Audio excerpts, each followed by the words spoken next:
kreativitas dari para kepala sekolah, dari para guru-guru untuk mensosialisasi ini, mensosialisasikan program beasiswa PIP dari pokok pikiran Bapak Teuku Riefky Harsya, anggota DPR RI dari fraksi Demokrat.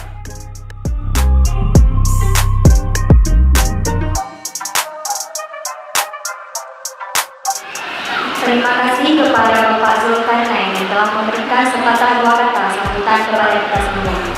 Untuk acara selanjutnya yaitu penyampaian dan penjelasan PIP 2021 Usulan Teuku Riefky Harsya DPR RI Asal Aceh yang disampaikan oleh tenaga ahli DPR RI Aidil Mas Hendra SPD Esos. Kepada Bapak Aidil Mas Hendra SPD Esos kami persilakan dengan segala hormat.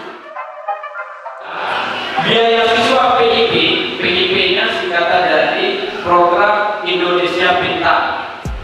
Usulan Bapak Teuku Riefky Harsya melalui Kementerian Pendidikan dan Kebudayaan Republik Indonesia tahun 2021. Artinya tahun lalu juga ada apa?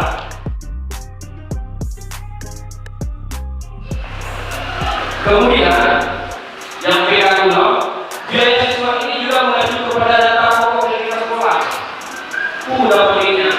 Dapur ini Bu, kuatnya dan Bapak Ibu kamu sekolah, hanya memulai. Itulah menjadi dasar operator sekolah membuat